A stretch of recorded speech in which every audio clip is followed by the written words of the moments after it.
number 50, Willie Chavez. Left guard, number 56, Jose Castillo. Center, number 54, Ethan Intaboon. Right guard, number 57, Khalil Hussein. And the right tackle is number 52, Dupree Whitney. 65th season, right? Okay. And now, Bomber fans, here's your I think I might try to do some like interactive thing on number the chat. senior wide receiver, Chance Landy. Number 6 for the Bombers, a wide receiver, junior Jacob Luster. Running back for the Bombers, number 12, senior Eli Rouse. Your quarterback tonight for the Bombers, a junior, number 15, Mason Gatcha. Wide receiver for the Bombers, number 28, junior Nick Schonhurst. Other wide receiver for the Bombers, number 24, junior Eric Sidness. New lineman tonight for the Bombers, senior number 52, Isaac Ballard. Offensive lineman, senior number 53, Corey Dietrich. Offensive lineman, junior number 56, Lincoln Miller. Offensive lineman, 64, Connor Pescia Jr. And rounding out your Bombers starting offense, 71, senior Tyler Gross.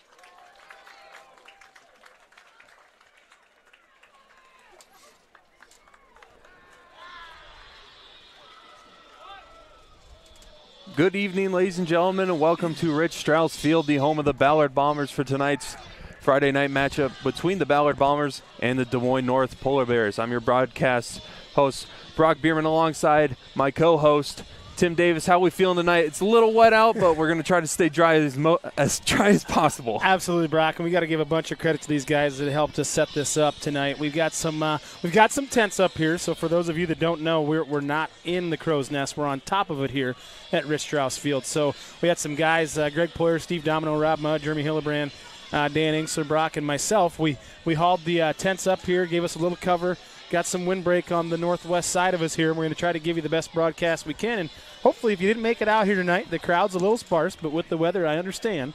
Hopefully, you're tuning in at home on the Ballard Network. And, right on our page, give us a shout-out if you are listening. If you got our numbers, text us. We really enjoy bringing the broadcast. We were a little skeptical tonight if we were going to be able to get it done, and Dan said, what do you think? We said, well, let's give it a try. So here we are, and it's a beautiful night for football. A beautiful night indeed, and a big night for football, really, for the Ballard Bombers and a lot of high school teams around the area. I know that when looking at it, the Bombers are on the outside looking in for a playoff opportunity based off of the RPI situation and their record. Right now, it kind of looks like the season might wrap up as a what-if situation for the Bombers. A lot of close games, a couple plays that didn't go in the Bombers' favor, which has resulted in the situation of them being ranked 18th in the recent RPI rankings. However, still a lot of football to play, not only for the Bombers as well as the state of Iowa. Yeah, absolutely, Brock. And you nailed it with that. It's a cliche thing to say, but football is a game of inches, and we've seen that this year with the Bombers in a couple of the close losses that we've had and a couple of the close wins that we've been able to have. So the bottom line is the Bombers got to take care of business. We can only control what we can control. Right now, we really don't control our own destiny, but we can control the next two games, starting with this one tonight against Des Moines North. They come in, not a great record, not a lot of numbers for the Des Moines North Polar Bears, but they're here. They've showed up, and we've got to take care of business on the field. So if we can get these next 2 weeks, and the chips will fall where they may, but there's some big games going on tonight throughout the state. And we've got some guys up here helping us. We've got our spotters. We've got Rob Mudd, Greg Poyer. We've got our guy that's kind of on our tech side here. Steve Domino is going to be keeping track of games. We'll try to show you some graphics on the screen here throughout and just kind of let you know where the Bombers are at right now. And we'll try to give you as many real-time updates as we can, because there's a lot of stuff going on, especially in 4A football. And to be honest with you, Brock, it's wide open. It is wide open. I mean, 1 through 16, we're there. We're just on, like you said, we're just on the outside looking in. We're kind of knocking on the door, but they're not sure if they want to let us in. But again, 4A, if we can just get in the dance, then you never know what can happen, right? For sure. And, I mean, you mentioned some of the key games that we're looking at tonight. One of them for sure is the inter-district game between ADM and Indianola. Bombers did have a close loss against Indianola, also did fall against ADM last week. Indianola in the RPI rankings 15th, so they would be inside the wild card position for a playoff spot. And when you look at it, two teams in the division playing each other. This is probably one of the most important games the Bombers have to look at. Yeah, absolutely. And to be honest with you, big ADM Tiger fan tonight, right? Yes. We need the Tigers to win to knock off that Indianola team. We let one kind of slip away down there, but it's in the past, right? So we can't take care of that. We can't control what we have here tonight, but we do. We have to cheer for the ADM Tigers. There's some other matchups as far as different district games. Yep.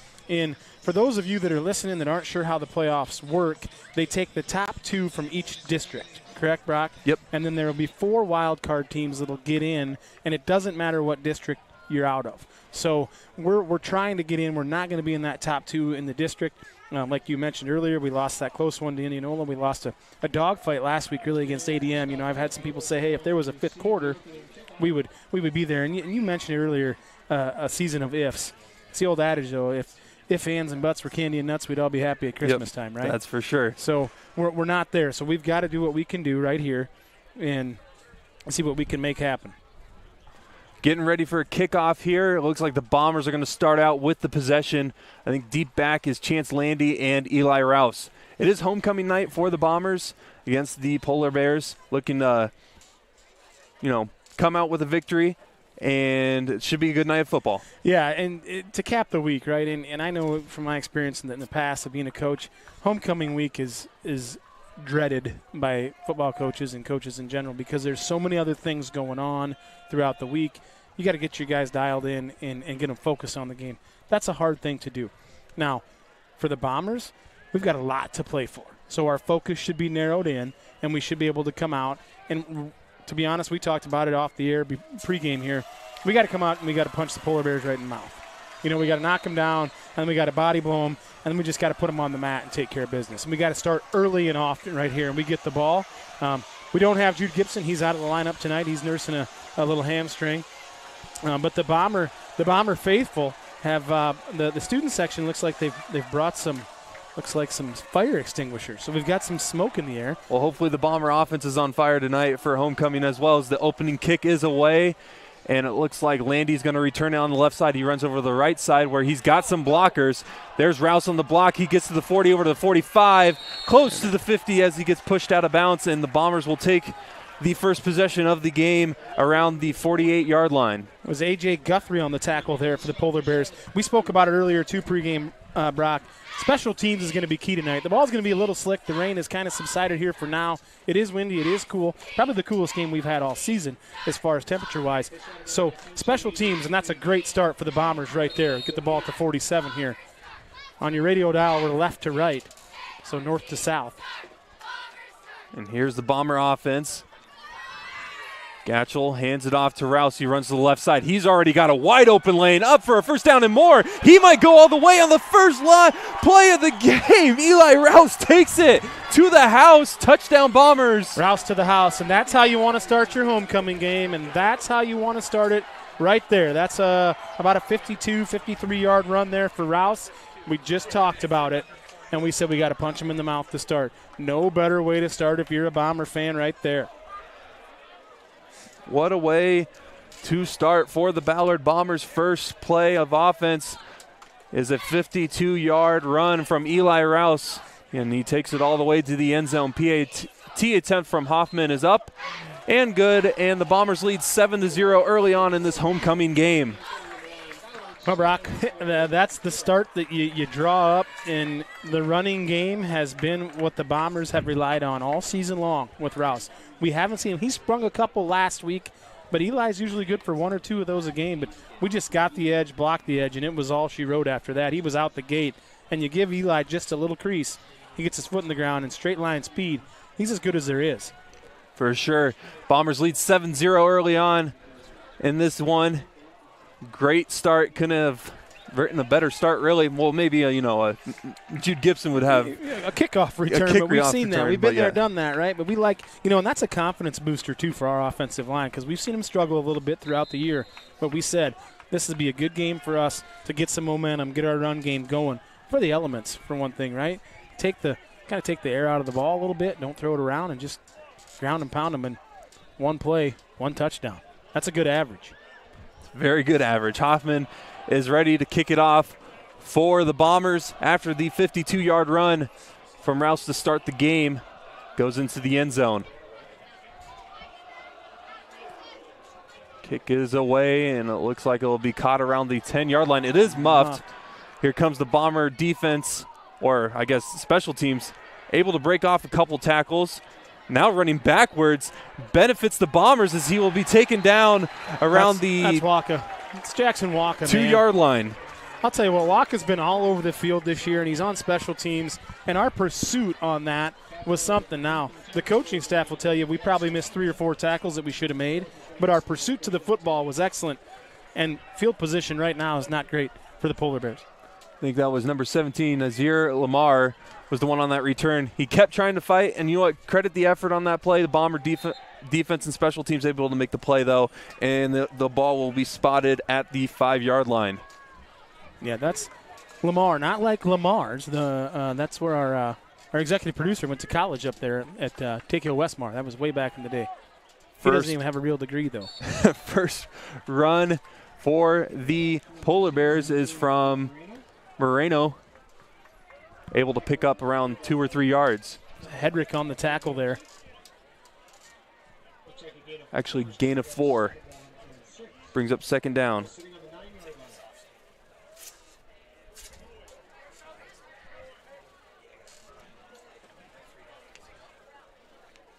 This Polar Bears team loves to run the ball. I think this is, like I mentioned to you before we went on the broadcast, first team that actually has more rushing yards than the Bombers do heading into this one. Oh, that kind of that Maryland eye look, just with that across. It's a no gain there, maybe gain of 1. They run with that. It's almost like a full house, but we've seen a little triple option out of them. Like you said, they want to run the football. They just want to try to pound it, and maybe we'll see a little play action. You spoke earlier about maybe a little tailback pass. We've seen a couple of those out of them this year. So the Polar Bears, they're not strong in numbers, but I think they're strong in heart. That's what the coaching staff will tell you. They got to win last week over Boone. Yeah. So real nice one. They got about 8 guys that play both ways here for the Polar Bears. So if the Bombers can just stay on them, we can maybe wear them down and see what we can get done. So an early third down here for the Polar Bears.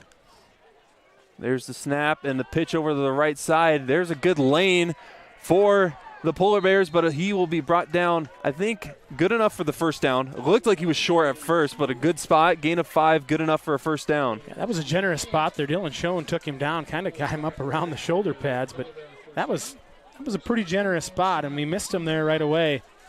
Thought we had him in play in the backfield. Almost looked like we took the pitch. But our guy ran right by it, and first down for the Polar Bears. Gets them out of their own end zone shadow, which is, we've seen the Bombers have success with that this year. So first down for the Polar Bears.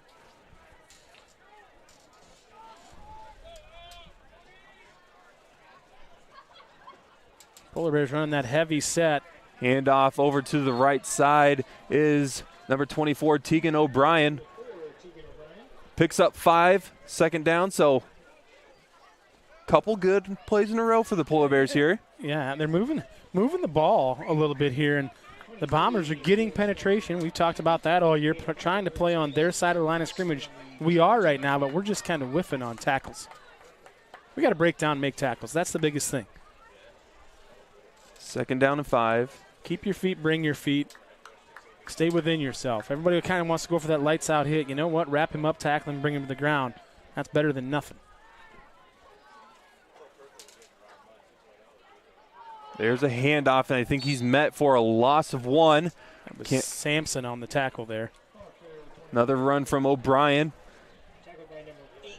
So we'll bring up a third down and about 6, maybe a little less than 6 yards to go for the first down.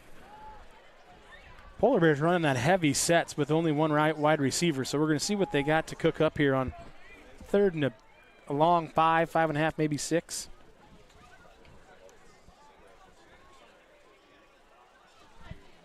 Haven't seen a passing attempt yet. We'll see if their quarterback, Jadarian Nab, gets the opportunity to throw one here on third down.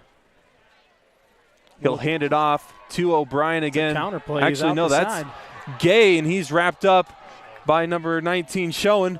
Gain of 7, good enough for the first down. That was number 22, Dean Gay for the Polar Bears. That was a little off tackle kind of almost looked like a power, but more of a tray, a little counter tray action, and they've had success with that. Got an early update. Indianola leads ADM 3-0 in the first quarter down there in Indianola. Does not benefit the Bombers. Now, we need those Tigers down there to do what they've been doing all year, and that's just win football games. First down for the Polar Bears. Polar Bears on a little inverted wishbone here. They fake the handoff now, pitch to O'Brien. He's met by the Bomber defense right away. Loss of about 6 yards on first down. There's Waka on the tackle there. Looks like maybe a little combination. Waka, I don't know if that was shown or if that was Sampson in there, but he didn't have anywhere to go. These linebackers for the Bombers have racked up a lot of tackles for losses this season. So you look at this team that they're going up against, they love to run the ball. This is a recipe for success for this Bomber defense if they can just keep the bend don't break mantra that they've been dealing with all year. Right, and they're going to be in position to make plays. You know, the Bombers defense is in position to make plays. The scheme's good. We just got to wrap up and tackle. Don't Second down, much. First pass of the game is completed over to the right side. Good enough for a pickup of about 13 yards. It will bring up third down. Looks like that was Wisdom. Fody on that catch there. Well, he's a man with a lot of wisdom, that's for sure, because he caught that one. And a good pass from Nab on that second down play brings up a third down and short. Just that short passing game has kind of given us fits. We've seen it throughout the year here at our home games that we've called. And a little cushion, and they take advantage of it. Watch the football. And a timeout called by the Polar Bears before this third down play. 5:54 left in the first quarter. Bombers lead 7-0 thanks to the early touchdown run from Eli Rouse in the first possession of the game. You know, this Polar Bear team's moving the football right now on the Bombers. They've had a couple plays for a few losses, but they've strung together a couple of nice run plays. The pass play was decent. Now we got 3rd and 4, 3rd and a long 3, I guess you could call it. Bombers got to bow their necks up here, get a stop, get them into 4th down. Let's get them to 4th and 5 maybe and make them make a decision, because we've seen their stats on their punt game, not great. Their punters averaging about 23, 24 yards a punt. So we can get them stopped here, 3rd down, get them stopped on 4th down if they don't punt the ball. If they do, we should have good field position once again. Got to get off the field on 3rd down. So after the timeout from Des Moines North, brings up this 3rd down.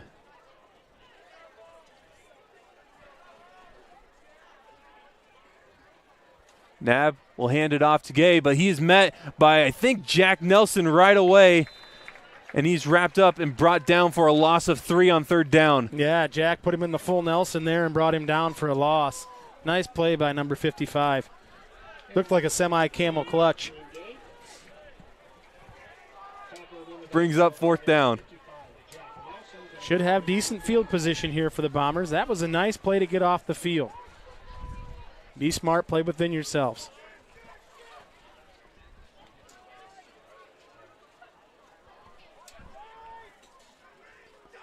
Back deep are Rouse and Landy.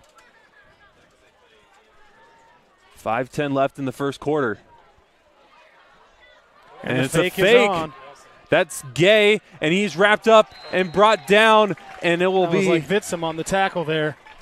Turnover on downs, gain of about 5, but it wasn't good enough for first down, so the Bombers will take over. Yeah, 3rd down play was huge, getting them for a loss of about 4 there. If they run that fake, he might have it, but that tackle for a loss on 3rd down helped the Bombers. Nice play there by Nelson and Vitsum.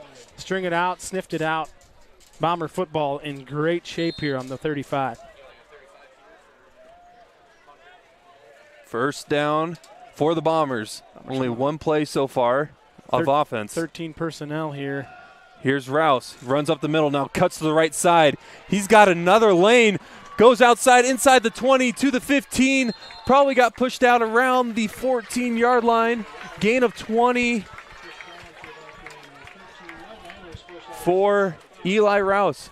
22-ish right there. I'll tell you what, Eli made some chicken salad out of that play because there wasn't much happening in the backfield there, but He kind of gave a little shimmy shake, then got the ball in the right hand, gave a stiff arm, got some yardage. Bombers still got to take care of business up front. Hedrick to the right of Gatchel. 2 receivers on both sides of Gatchel as well on first down. Gatchel looking to throw, fires it away, has a man completed. That's Landy. Touchdown Bombers on the slant route. Chance Landy takes it in for a 13-yard touchdown reception. Nice play there. Nice throw, nice catch, touchdown Landy. Again, Bombers kind of having their way with them right now. The running game is on point so far, and that's a nice confidence-boosting throw right there for Mason Gatchel. We've seen the maturation process for Mason as the year has gone on. We talk about the Humboldt game, high snap. That's a really good hold by Brady Hillebrand there because that snap was high. He got it out, and as they say on Ace Ventura, laces out, Dan, laces out. Nice job by there, Brady Hillebrand. 14-0 Bombers lead. 4:42 left in the first quarter. I'll tell you what, the freshman Sam Hoffman coming out on the team, kind of a difference maker for the Bombers. Yeah, I mean, you look at the season early on, had a missed PAT against Humboldt that ultimately was a big reason why we lost the game. One of the reasons that we dropped the game against Humboldt. Right. And then they brought in Hoffman, and the PAT group has been flowing. It has, and he's started to handle the kickoff duties. So he's got a strong enough leg, and for just a freshman, and I think he's enjoying himself, which is always a great thing. I love the cleats, man. Yeah, you can't miss him out there. He probably wears them. His mom said, you better wear those cleats so I know where you're at all times, which is fine. If mama's happy, everybody's happy in the house. Amen. There's the kick. Returned around the 10-yard line. And he is met right away with some thunder. I think that was number 19, Schoen. That who that was? Dylan Schoen. I tell you what, Dylan Schoen laid the wood right there. Holy smokes. Ball is spotted at the 21-yard line. You could hear that one up here. The pads pop a little differently, too, when it's cold outside, Brock. And it's not terribly cold. This is great October football weather in central Iowa, but there's just a little different sound to it. Kind of gets your juices flowing a little bit. So out comes Nab and the Polar Bears offense. Got stopped on 4th down after a failed fake punt attempt. First play, they pitch it over to O'Brien on the left side, and he is wrapped up quickly after a short gain. It was shown again there. Gain of 2. I'll tell you what, Dylan is showing out tonight, if you know what I'm saying. See what I did there as a play on words. See what you did there. Okay, all right. Just checking, bro. Got to keep you on your toes, brother. Got to keep you on your toes. The night is young. We're only in the first quarter. Just a little over 4 minutes to go. Again, Polar Bears, decent scheme here, and it's something that the Bombers really haven't seen a whole lot as far as formation-wise. I know last week ADM ran some different formations, and their quarterback is outstanding. But right now with this, well, we're seeing a little bit more spread out here for the Polar Bears, which we haven't seen this tonight. Nab looking to throw. He's pressured, fires it away, and he just fires it out of bounds as it looks like the Bomber pressure was coming after him. Didn't have much time to think on that one. No, he didn't. He just kind of threw that one out there, and it was a good throwaway ball, right? You don't want to take a sack if you don't have to. Now we got 3rd and long here for the Bombers, and again, get off the field on 3rd down, and I don't think we're going to see a fake punt again, but you never know. Again, get off the field on 3rd down and get our offense back out there, which is clicking on all cylinders right now.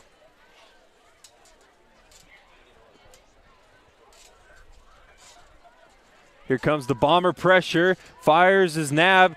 Ball was completed by Wisdom at first, but on the way down he dropped it, but great coverage by the Bomber defense right there. Yeah, it was. That was Landy that kind of went up underneath of him, and he just couldn't hold on. Ball was a little high, but it would have been close to the first down. Don't know if he would have had it, if he got quite to the chains or not, but Landy was Johnny on the spot there.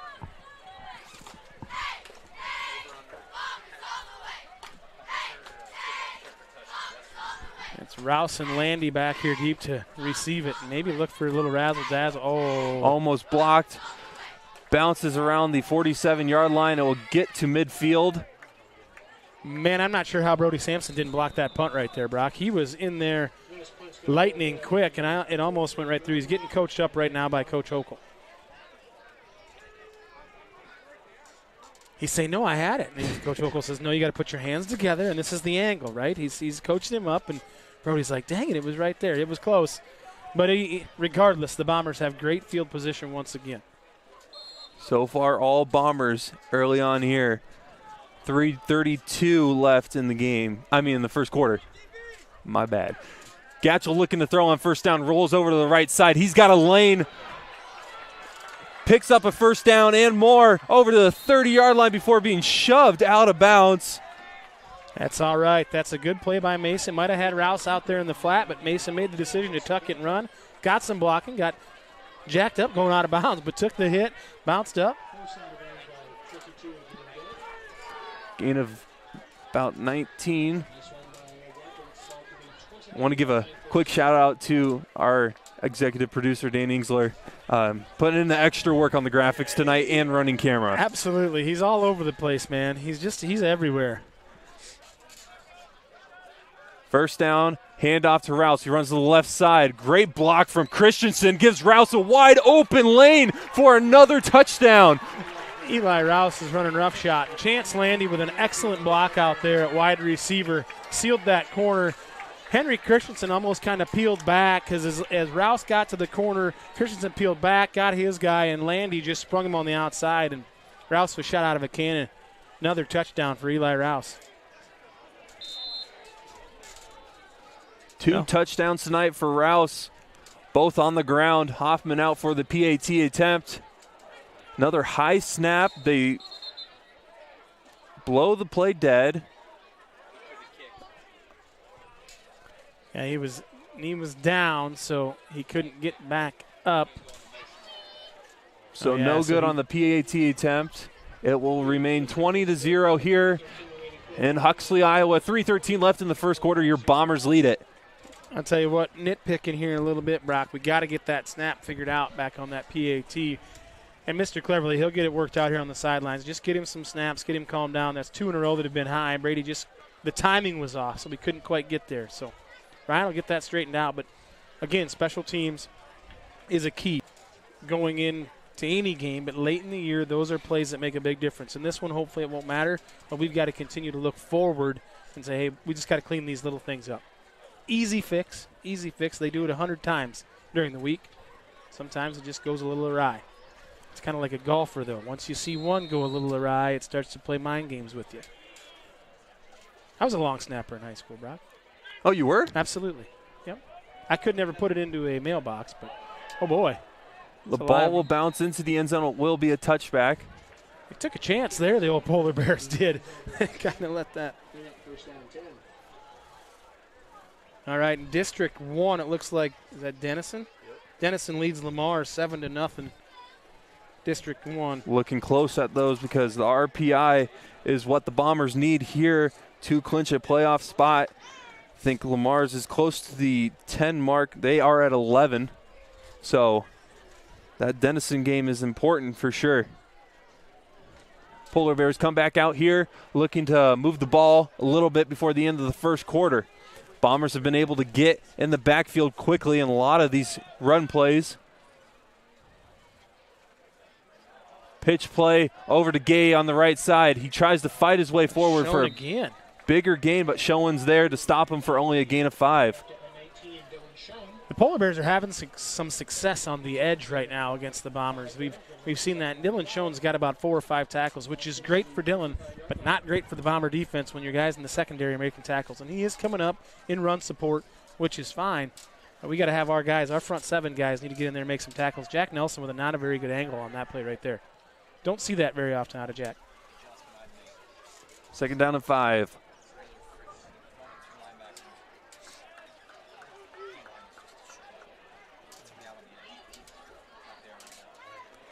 Nab hands it off to O'Brien. He is wrapped up by Nelson and company. No gain, brings up third down. That's a better play. You know, and sometimes the best play is just your assignment, right? If you don't get it on the football, Henry Christensen did a nice job taking on that block. Couldn't do anything with it. And then it allowed Nelson and our linebackers to fill, which is a really nice play. Makes everybody look good on that one.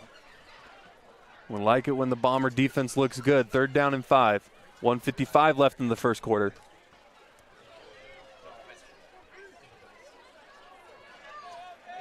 Nab under center. Bombers looking the pressure here. They hand it off over to O'Brien on the right side. He's got a lane. He might get to the 50 before getting pushed out of bounds. He was out the gate on that one. Nelson ran him down. Eiley was there as well, but I'll tell you what, again, that's that little counter play and got us kicked out. We showed blitz. Assignment football right now is what we've got to do, and we saw it on the play earlier with Henry Christensen just running his assignment, letting our guys fill the gaps. There, I think we might have just overran the football, and then he was out. Kid's got some wheels. 1:30 left in the first quarter. Polo Bears looking to score their first points of the game. They hand it quickly in a pile of defenders for a gain of 1. We'll just give that tackle to the whole Bomber defense there because they were all there. They were in that tight formation. Almost looked like a little tush push formation. It wasn't quite a tush push, but what do they call that? In Philadelphia, they run that. Something with brotherly love. Yeah, that's all I know. brotherly shove. That's what they call yeah. it. The brotherly shove. Yeah, yeah. You got a brother, don't you, Brock? I got 2. You got 2 brothers. Okay. Middle child here. Oh, that explains everything, folks. Oh, yeah. That explains it all right there. I can guarantee you my parents aren't listening right now. Well, they should be, Brock. They should be. Completely kidding. Nav waits on the second down, hands it over to Gay on the left side. He's able to break free a couple of tackles, able to pick up the first down before being brought down for a gain of 11. It's Bo Org on the tackle, and Daniel Hyman missed him. About 3 missed tackles there. End of the first quarter, Indianola leads ADM 10-0 right now down there in district play. Not what we need to hear as Bomber fans. I believe if Indianola wins that one, it punches their ticket, and it may kick us out, but we'll have to see what happens. And we got a lot of cheering to do for some other folks. Definitely not ideal playoff-wise. Here we're up, though, 20-0, 10 seconds left in the first quarter. Polar Bears making a drive of it here, though. And they'll hand it to Marino Moreno, and he picks up nothing. Tackled by Hedrick. Hedrick, yeah. And that'll do it for the first quarter of play. Your Bombers lead at 20-0 here on this football weather type of Friday night here in Huxley, Iowa. This homecoming night, of course, Bombers celebrating their homecoming. Yeah, I went to Coronation last night. A nice crowd showed up. Everybody, kind of came out and supported. It wasn't maybe as big a crowd. It was a little chilly last night. But Coach V actually mentioned that this is the 65th year for Ballard football. So we got to give those guys a shout out. And I got a buddy of mine listening at home. He was one of the original co-captains for the original Ballard football team. Nels Nord. He was the chief of police here. He's got a building named after him. But I was texting with Nels last night, and he said, yeah, I was on the first ever Ballard High School football team as a co-captain. So we're hoping maybe we can get something lined up for those guys next week. We'll see. I got to get a hold of Coach V. And for those guys that are still around the area and still with us, we'd sure love to have them come out and recognize them, because 65 years, this being the 65th year, that's a pretty big deal. And to have those guys around, I'm sure they would enjoy coming out. But it was kind of fun. I talked to Nels quite a bit, and he's always telling me stories. I don't know how often they're all true, but he likes to tell stories. But I know that one is true. I think he still might have his Letterman's jacket from 65 years. His wife, Rowena, she was the first ever homecoming queen for Ballard. Nice. So they are true blue Ballard Bombers. Those two. And if you're a Ballard alum, and if you played football, if you want to leave a message in the comments of what years you played and what position, we'd love to give you guys a shout out throughout the game.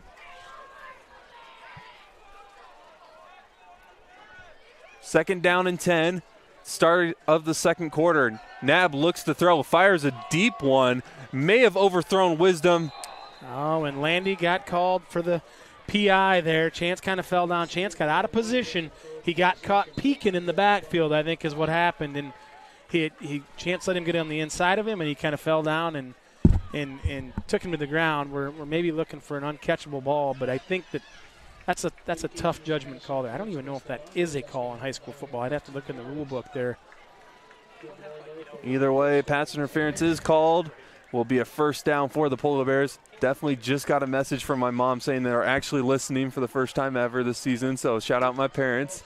Or they had someone text them, so they wanted to send me a message either way. Got an update, too. North Polk leads Boone 14-0 in district play, which we kind of thought that might happen because North Polk's playing for seeding purposes now. I mean, they're going to be in, but they could still possibly – well, I don't know if they can win the district yet or not since they lost head-to-head to fumble. Ball's on the turf. Ball's on the turf. And That's Nelson's got it. Oh, no. Oh, no. Officials say he was down. That may have been a premature whistle there, Brock. Still a loss of 1. However, still not ideal for what the Bombers may have wanted, as Nelson was the one with the ball at the end of that play. Still Polar Bears ball.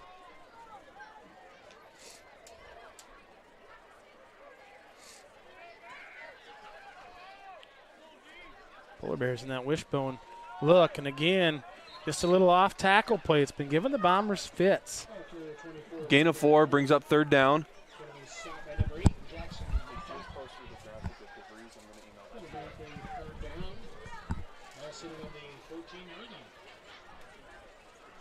Getting close to the 10-minute mark of the first half. Polar Bears with a pretty solid drive right here.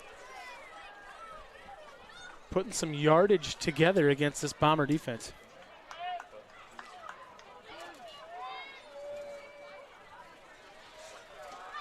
Nab awaits the snap. That pistol with that inverted wishbone again. Looks like we're going to look for a pass play. There's the pass. Almost intercepted. Ooh, that might affect the Bombers there. That's going to be a late, unnecessary roughness call. Just not a smart play there by Brody Sampson. There was no need for it. It wasn't great. We had him on 3rd and long. It was going to be 4th down. They were probably going to go for it. Now we're going to get a first down out of this, and it's going to be half the distance to the goal. We were there on coverage. That looked like, I think that was Sparks on the coverage. Caleb almost picked that ball off. But just an aggressive, it's not a smart play. Brody's got to be smarter than that, and we don't want to take his aggressiveness away from him because that's what makes him a special talent out there. But also we got to play with between our ears, and it puts us in a tough spot. So I believe it's a first down here. Are we still 3rd down? Is it only a 5-yard? Oh, So dead ball. A dead ball. Okay, it's a dead ball foul. Still a good opportunity, though, for the Polar Bears, as now it's 3rd down and short.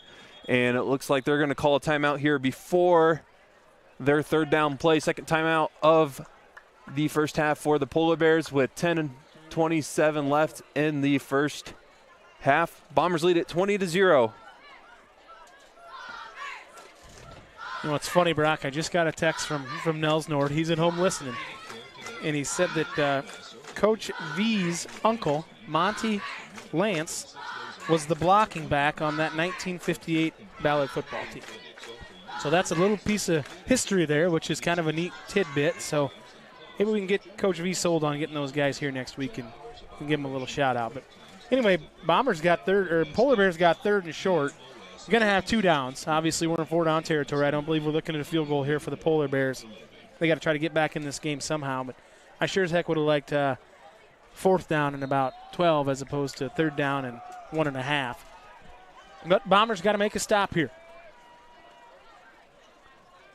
Handoff over to the left side is Gay. He gets the first down, picks up gain of 5. So it will be first down and goal for the Polar Bears.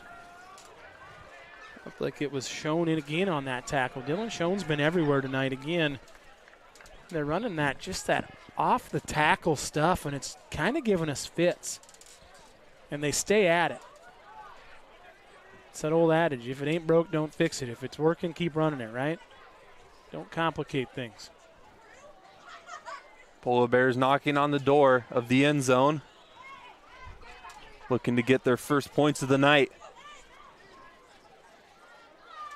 Bomber defense looking to pick up a turnover here, preventing any points. There's Nab, and he is met right away by Jack Nelson. That looks like it was maybe 65. Oh, 65. Yeah, Landon Carson in there. Yeah. Landon Carson. He just kind of shook the center, and he was there almost to take the handoff. You almost called that one, Brock, because you said turnover, and it was darn close because right there on the exchange, and Carson was Johnny on the spot, if you know what I'm saying there. All you late night fans for Johnny Carson. Brock's too young for that. Brock, you watch late night? You're probably not up that late, are you? Nah. No, you're a Jimmy Fallon guy, anything like that? No? No, not necessarily. All Well, right. Scott Van Pelt on there you go. ESPN. There you go. Handoff to O'Brien. He gets close to the end zone. Stopped a yard, maybe even an inch short. Gain of 4. Yep, there's that off tackle play again. And O'Brien is short. Just to come up limping a little bit here, but I'll tell you what, if I'm the Polar Bears, I'm running that same kind of look, just maybe the other way. And O'Brien goes down. He's got a little hitch in his giddy up, so he's probably doing the right thing so we can get him some attention. We just mentioned that brotherly shove play. They're at the 1-inch yard line. Yep. The old brotherly shove, the tush push, whatever you want to call it. I kind of like the tush push. I like that name better too. It just kind of rolls off the tongue better. Yeah. So 3rd down and goal. Ball on the 1-yard line. Nab under center.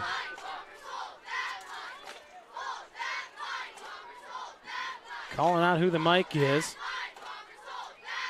There's a snap, and they do try a sneak up the middle, but I don't think he got there. I think he might have lost a yard on the play, it looks like there.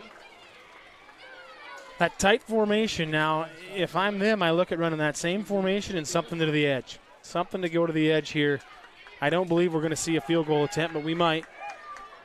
Would be the first field goal attempt of the year for either team. Neither team has attempted a field goal at all. There's a stat. That's a Dan Patrick stat of the day right there. So 4th down, probably a yard and a half away from the end zone are the Polar Bears. Look for off tackle here, Brock. They've had success with it all night. Pitch over to Gay. He runs it into the end zone. Touchdown, Polar Bears. That is Dean Gay, the running back, scores the first points of the night for Des Moines North. It's a pretty solid drive put together there by the Polar Bears, Brock. It used a lot of clock. Took him down the field. Scored and ran a lot of plays, and it was very similar to the left and right side on what we were seeing. There was a little pitch play there, but that we go back to that penalty on Sampson, and it really kind of hurt us there as it put him in a spot to score a touchdown. But got to stop the 2-point conversion here and get the ball back in our offense's hands. They give it back to Gay. This time he runs over the left side, reaches for the end zone, but he is stopped short of the line. Get it. Yeah, just didn't get it. Nice job of pursuit again by the Bombers to the football. Missed the initial one. I know, again, this is stuff that these guys are going to see. These guys in the Blue Jackets down there on the sidelines for the Bombers, they're going to see this, and we're missing tackles, and we can't do that in this game or really in any game. We're getting a little overzealous, I would say, trying to get there and maybe going for that lights-out hit. Just chop your feet, bring your hips, square him up. That's fundamental football, right? Fundamental football. See if we can't get something going here with the kickoff return game. Had a good one to start the game. Helped set up that 52-yard rushing touchdown from Rouse on the first drive. Was that kick return at the beginning of the game. Score like update we're getting here. some updates here. Yeah, Glenwood's leading Council Bluffs Jefferson 28-0. Lewis Central over Norwalk 10-0 in the first quarter of that game. So Norwalk, I can't remember their position in their district. Are they? I think they're a wild card. Are they a wild card? So we could use them to lose. Anybody that's in front of us, with the exception of a few, we need some losses. It's a math game now, folks. It's a short kick. That looks like Hedrick's going to field it. Rhett knows what to do with the ball in his hands. Runs right there. over to the left side, past the 50, over to the 40, shoves up off a couple defenders, able to get inside the 25. Maybe he should be returning kicks. I'll tell you what, Red Hedrick went with the old wrestling head slap there and knocked him to the ground, and Rhett took it down to about the 25. Number 5 came alive right there Red Hedrick, nice return, young fella. Five Alive, you ever drink that? That's like a knockoff orange juice. You probably never heard of that, have you, Brock? Five Alive. I don't think I have. Yeah. Dan Ainsler used to drink it up there at Lamar's when he was done eating his Blue Bunny ice cream. First down and 10. Fake handoff to Rouse. Gatchel looking to throw. He fires it close to Hedrick. As he gets hit, falls incomplete. There was a little discombobulation there in the backfield, just a little bit. The timing was off. I think Rhett was there early. Maybe got caught in some traffic. But anyway, incomplete pass. We'll take it, live to play another down.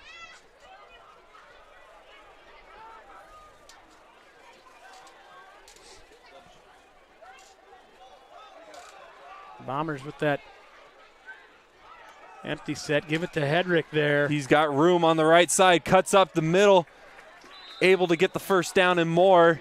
Gain of 13 is Hedrick right there on that run. I'll tell you what.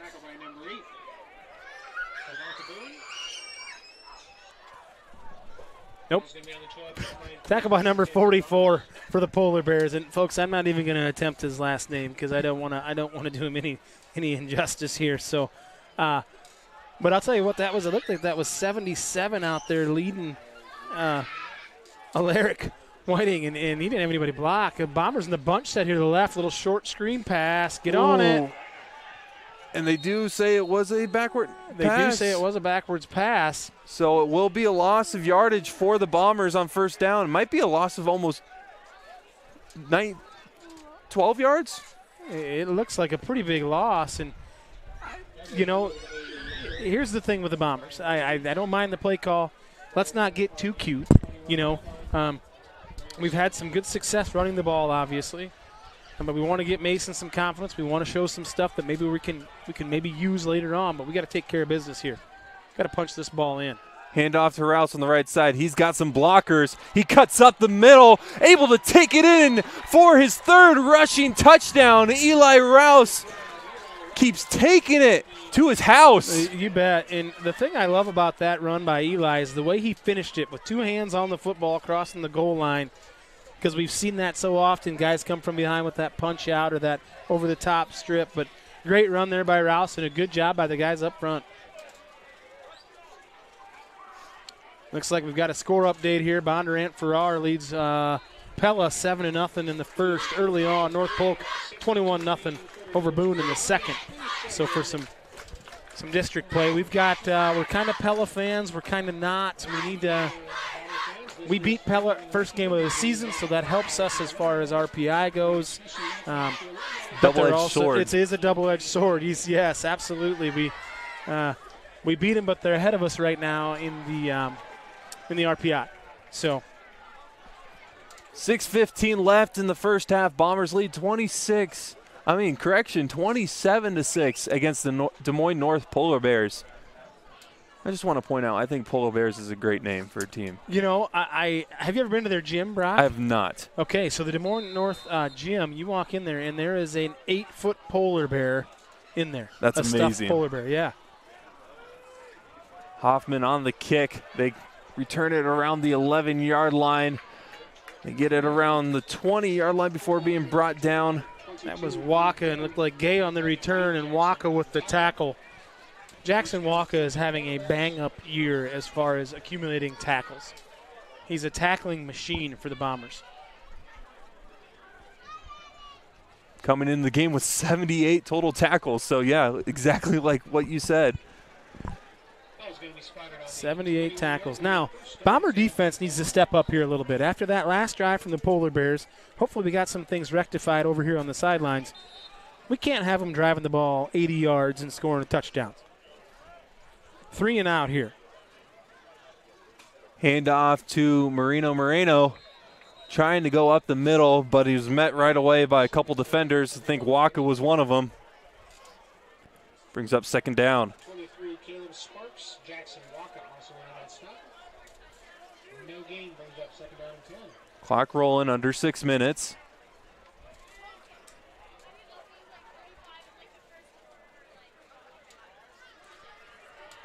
Polar Bears in no hurry to get this play off. No, they are. They are taking their time. They want to milk the clock and keep their offense on the field. But again, we mentioned they've got about 8 guys that play both ways, so they will get tired. Pitch play over to the right side is Gay. He's got a lane and then some over to the 45 to the 50. Shoved out of bounds by Bo Warg. But Dean Gay picks up the first down and a huge gain. He can scoot. The junior can really scoot, and he gets that edge. And again, it's giving us fits. We are not setting the edge on the defense, and we're not playing very good fundamental football. We had a bad angle taken there by Jack Nelson, and it allowed him to get out the gate. And Gay pretty quick down that sideline. Good hustle there by Bo Warg. Knock him out of bounds. That's why you do the pursuit drill in practice. So after the huge gain from Dean Gay on second down, brings up first down for the Polar Bears. There's O'Brien on the left side, able to pick up almost another first down run. I think he did pick up 10 yards on that play. Good enough for a first down. So again, Polar Bears moving the ball. Moving the ball. You're absolutely right, up and down. A little right, a little left, and they're having their way with us right now. They've got to have over 100 yards rushing in this game already against the Bombers. You don't see that very often against this pretty strong Bomber defense. It's definitely interesting to look at that standpoint, especially because this Polar Bear offense doesn't hide from the fact that they run the ball pretty much every play. You're right.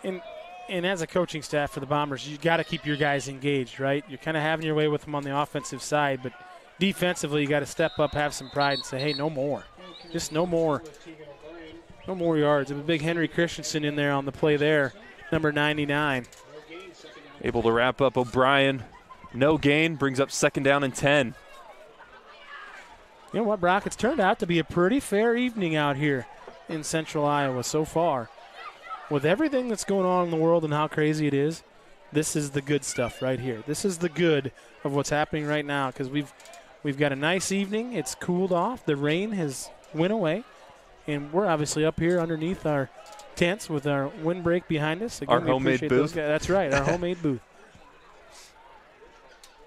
Nab pitches it to Moreno, able to pick up a gain of 2, maybe 3 before being tackled.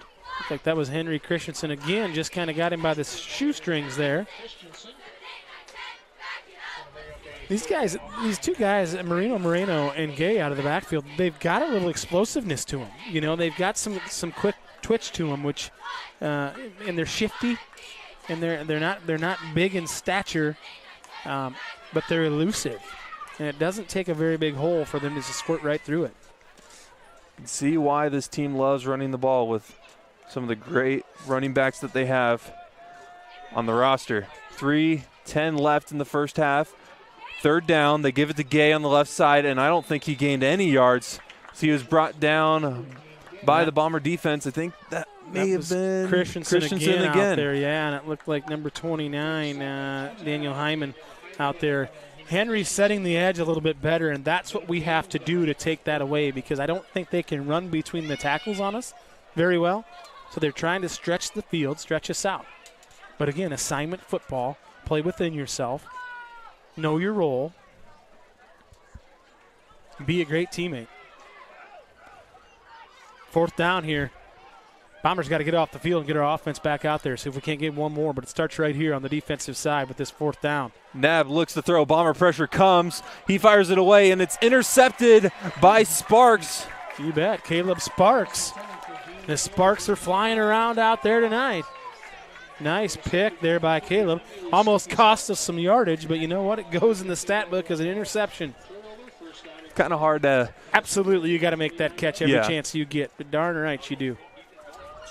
One of those things where it's like, you lose a couple yards, but man. Yeah, you betcha. Bombers come out here with no tight end. We got 2 to the top, 1 down here at the bottom. This is Landy on the numbers, and they have nobody on the roof right now for the Polar Bears. Hand off to Hedrick. Up the middle, follows a couple blockers, and picks up a gain of 5 on first down. like it was Augustine Slay on the tackle, and I can tell you right now, we had a hole. I think Isaac Buller was leading through there, 52, but I think he just missed him, and he gets that guy, and Hedrick might be out the gate for 6. Gatchel looking to throw on second down. Fires it. Has a man completed. I think that's Luster. That is. Gets over to the 49, maybe. Yep, at the 49-yard line. First down for the Bombers. Gain of 25 for the Bombers. Timeout, Bombers. You know what? Interesting right there, because we've talked all year in the home games that we've done with Mason. And early in the year, Mason's throwing that ball down the field. There's no question about it. He's gonna get back. He's gonna get his feet set, and he's gonna try to throw it as far as he can. He looked. He had Rouse kind of on that little wheel route, that waggle route out of the backfield. He might have had Landy down the middle, but you know what? His progressions told him down, down, down. Luster was open on the crossing route, and you know what? We'll take 25. And that's just a good – we're seeing that, and that's good stuff for us right now at this point in the season. We wished it would have happened earlier. It didn't, but we're there, and we're getting better as the year goes on, as the weeks go by. Yeah, we probably could have taken the shot, but you know what? Here we are. First down on the 49 with 141. Let's go get another touchdown here for the Bombers. But really nice play there by Gatch, and great catch by Luster. Jacob Luster, first reception of the night. After the timeout, first down for the Bombers. Luster in motion over the right side. Here's Gatchel to hand it off to Rouse. He's got a wide open hole up the middle. Keeps fighting his way forward inside the 20 before being brought down by number 17, Nasir Lamar. Gain of 30 for the Bombers. They're going quickly here. Bombers playing with a little tempo. Got to wait for the chains to get set, but they're going to roll it right now. Gatchel looking to throw. Fires one over the right side. And it falls incomplete. I think that was Sean Horst, the intended receiver on that play. It was, and Eric Sidness was looking for it in the end zone. He said, Mason, I was open. Hold on to it for a half a tick, but we just talked about it, right? He saw maybe he committed a little too early there, but regardless, we're at 2nd and 10, so. Clock is rolling. Yeah, the clock should have been stopped there on the incomplete pass, so I'm not sure. We're going to maybe get an adjustment here for the Bombers. Which gives Gatchel and the offense a little more time to pick the perfect play to gain some more yards, potentially get into the end zone again before halftime. I wonder if we're going to get an adjustment on the clock. Maybe 1:15 it looks like. Coach Howard was signaling up 1:15 maybe on the clock. Or maybe not. Right now it remains 1:03.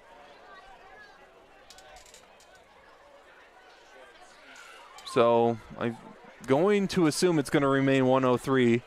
Yeah, we're waiting for it here. We've got to try to get it signaled up. Oh, there we got it straight. 1:15 officially, so 1:15 left in the half. Bombers with the ball inside the 20. 27-6, they lead it. Got Connor Pesey in this little fullback, H-back look here, comes in motion across the formation. Gatchel pitches it to Hedrick. Trying to find a way to gain some yards, keeps pushing, able to get close to the... Oh, and they kept him in bounds there. They didn't give him the out-of-bounds play. Gains 5. Clock is rolling. You got plenty of time here if you're the Bombers, but it is 3rd down, so assuming it should be 4-down territory unless we want to give the young freshman a chance at a potential field goal. Look for the ball to go to Rouse here if I'm the Bombers. Clock is rolling, 42 seconds left. Gatchel play action pass, looking to fire one to Sidness in the end zone. He just overthrows him, did get hit on the pass, so probably had to put that into play, but it falls incomplete. Hurry that a little one, and we're going to see the freshman here get a field goal attempt. And Mason just didn't have enough time. Need to put a little bit of air underneath that ball, and he had Sidness wide open on that little post corner route there. Good route there by Sidness. Mason needed a half a tick longer and just about another 3 foot of air underneath that thing, and that's 6 for the Bombers. Young Sam Hoffman out for the first field goal attempt of the season. Timeout called by the Bombers. Timeout called by the It's like a 32-yard attempt here for Sammy. I tell you what, if he makes this one, we're going to call him Swingin' Sammy Hoffman. Bombers have not attempted a field goal all season long. We mentioned early on in the year, had some kicking issues. Figured that out. PAT attempt group has been very well put together after Hoffman showed up. Only a freshman, so you can assume the nerves are riling up a little bit. Oh, we've got an update on a score here. It looks like Pella leads Bondurant Farrar 13-7 in the first quarter. Ooh, so that's really interesting. The Dutch coming around to play.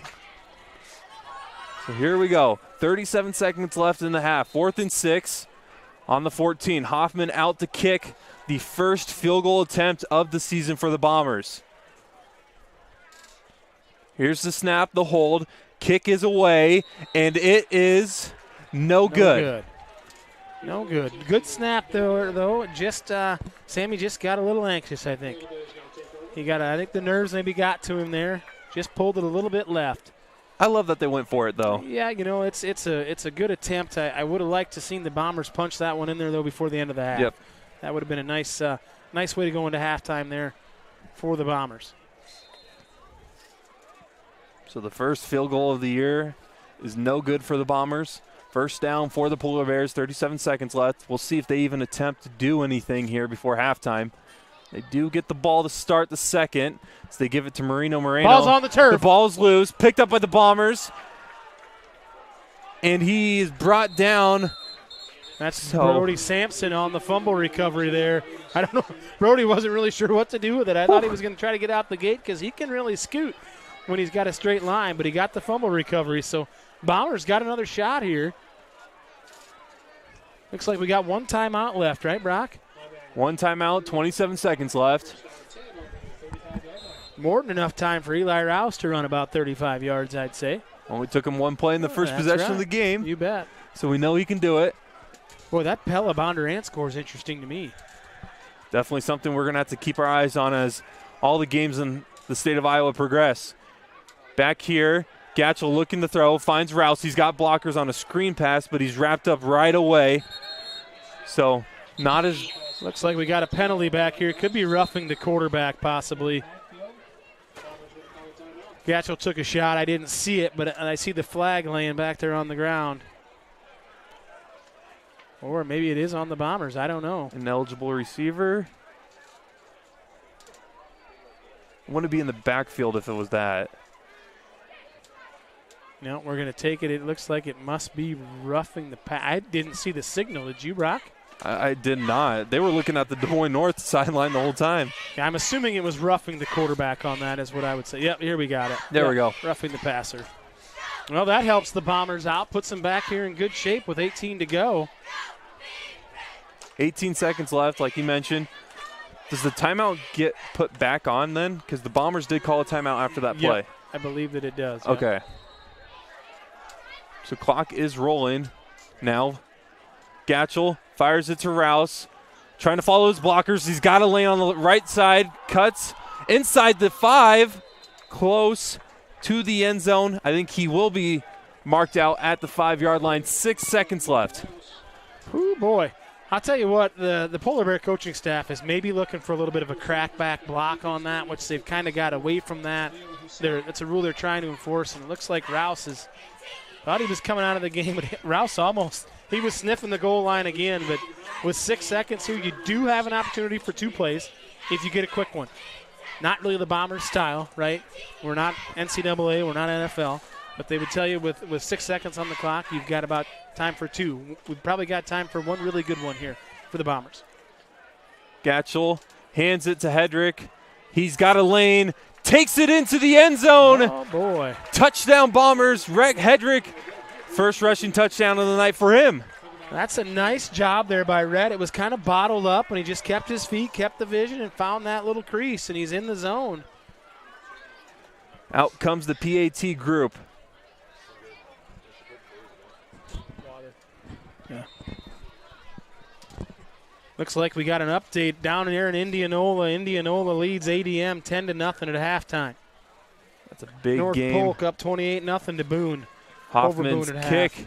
is good. Hey, there we go. The young man gets his confidence right back. That's a great way to go into half for the Bombers there. Got a gift on that fumble right before the half there, Brock. But that's what our defense does, right? We kind of gave up that long drive, and then all of a sudden we get them turned over, and our offense does their job.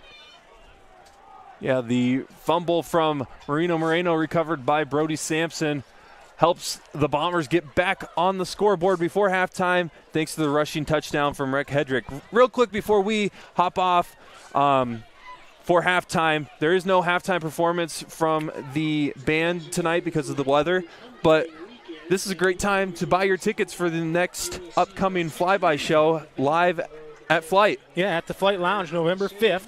We're going to get it going. If you look there on your screen, you can see the logo.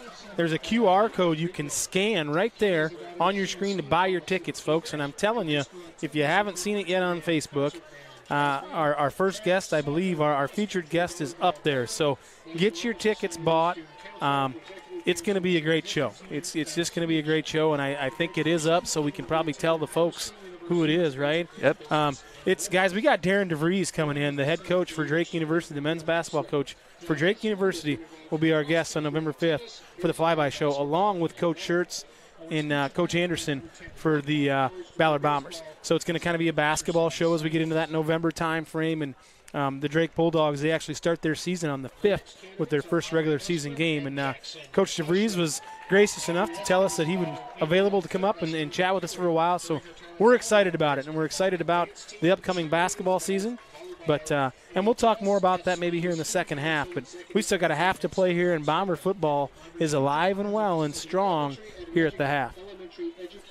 34-6 is the score at half. The Bombers lead it here in Rich Strauss Field in the beautiful Huxley, Iowa.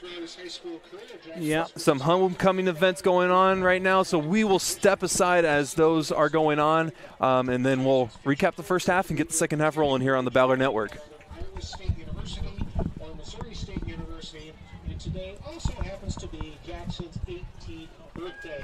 Hey, happy birthday. Our next candidates are London Jones and Stephen Lawler.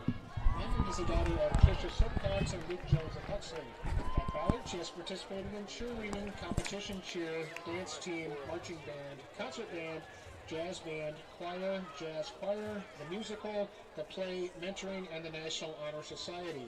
London's future plans are to attend Iowa Central for 2 years to study business, and she will be on their cheer team. Then she will be moving to sunny Florida to continue her education and eventually open her own business. Stephen is the son of Susie Owens and Ian Lawler of Huxley. During his high school years, Stephen has been involved in concert band, jazz band, marching band, tennis, and the Model UN. After graduation, he will hopefully study physics at MIT.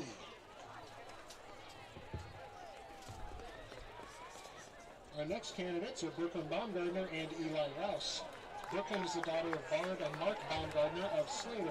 Her high school activities include softball, volleyball, basketball, track, NHS, student council, executive council, Stomp Out Stigma, FCO transition team, and prom committee. After graduation, Brooklyn will be attending DMAC to continue her softball career with an undecided major. Eli is the son of Matt and Kim Rouse of Mather. Throughout high school, he has been involved in football, baseball, track, and basketball. Eli's future plans are to play baseball and study engineering at an undecided college. Our next candidates are Ainsley Yupa and Jake Oldenkamp. Ainsley is the daughter of Mike and Kristen Yupa of Huxley. At Ballard, Ainsley has been involved in dance team, cheerleading, tennis, volleyball, student council, and National Honor Society. After high school, she will be studying architecture at Iowa State University. Jake is the son of Dale and Sarah Oldenkamp of Slater. Throughout high school, Jake has participated in football, basketball, golf, and baseball.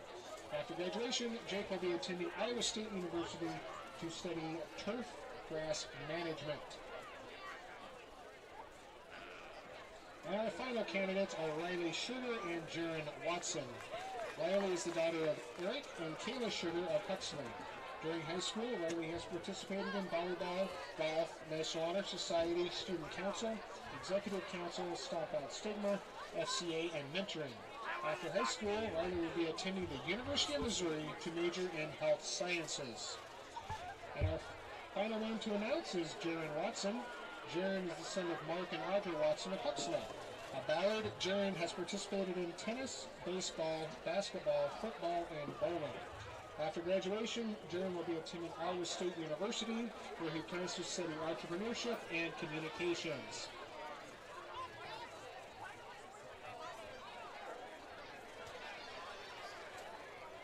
And now it's time for our little royalty, Murphy Miller and Bodie Thielen.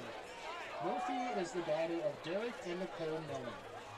She has 4 older brothers, Cade, Jackson, Ding Ding, and Bobo Miller. She is 3 years old and attends 3-year-old preschool. In her free time, she enjoys coloring, crafting, and playing with her brothers. As Murphy becomes an older Ballard Bomber, she is excited to play volleyball and soccer. Bodie is the son of Matt and Amber Thielen. He is 4 years old and attends Grandpa and Grandma's daycare 2 days a week. In his free time, Bodie enjoys spending time at home with his mom, dad, and brothers. He loves to drive his John Deere Gator, wrestle with his brothers, play with his Teenage Mutant Ninja Turtles, and he loves to practice tennis, baseball, and basketball. Also, Bodie is always up for dinner at Hickory Park or Pizza Land. When he gets older, Bodie is excited to meet his classmates, participate in many activities, and have either grilled cheese or pizza every day for school lunch. Congratulations to our homecoming queen, Katie Tollefson, and this year's homecoming king was Stephen Lauer.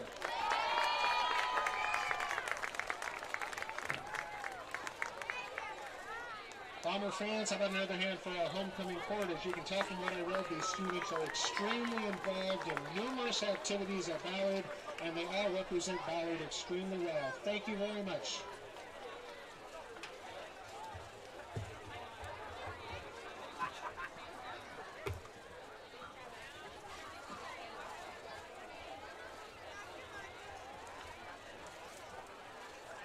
Why do more people love fairway meat?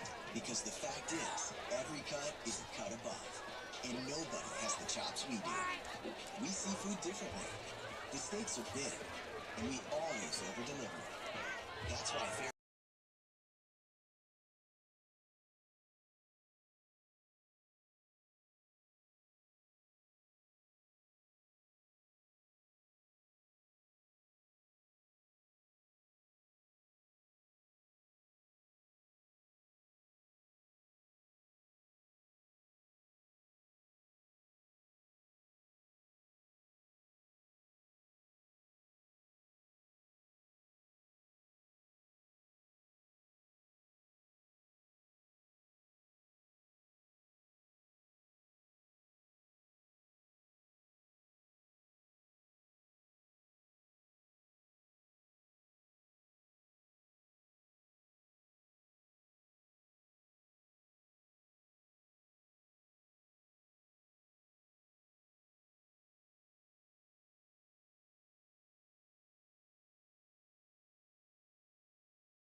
All right, we are back here in Huxley, Iowa, Rich Strauss Field. Homecoming game for the Ballard Bombers. Halftime, 34-6 is the score in favor of your Bombers. We're going to go back a little bit to what we talked about in the pregame, how there's still a lot of football to be played on the Bomber side of the, as well as the state of Iowa when it comes to potential playoff opportunities for the Bombers. As of right now, we both know that the Bombers on the outside looking in need a lot of things to happen. Yep.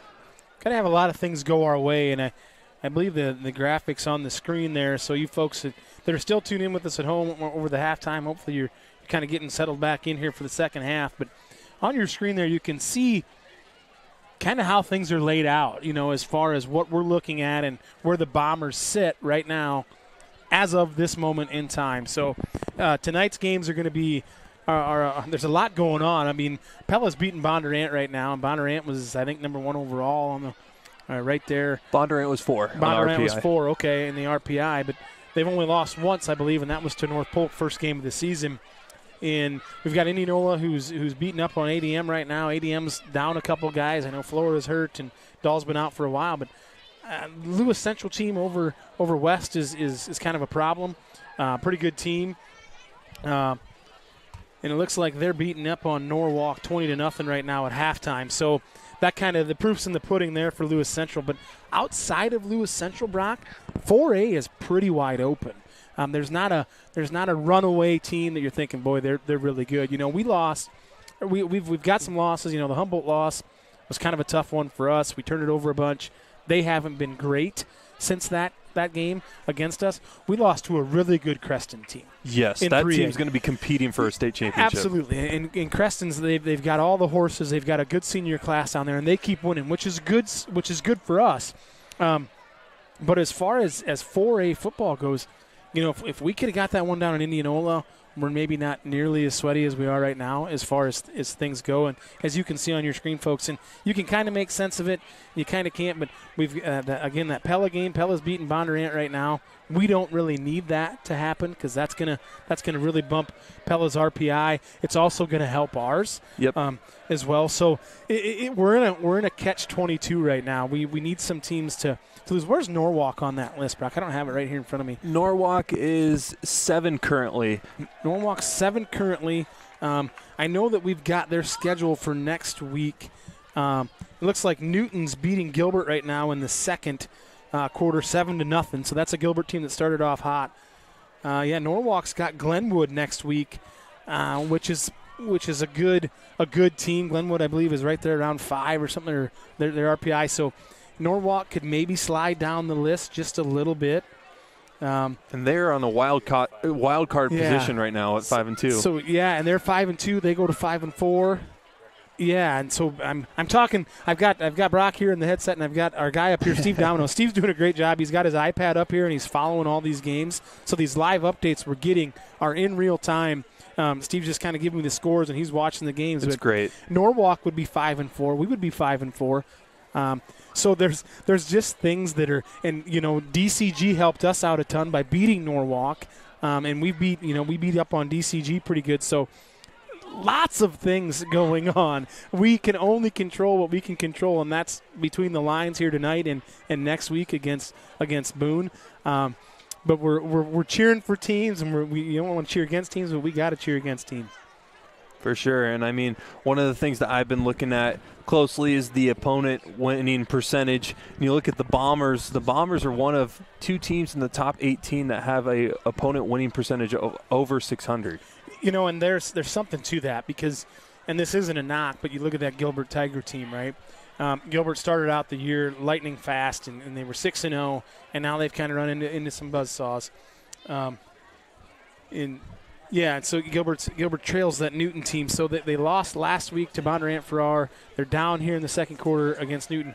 But their strength of schedule wasn't great to start the season.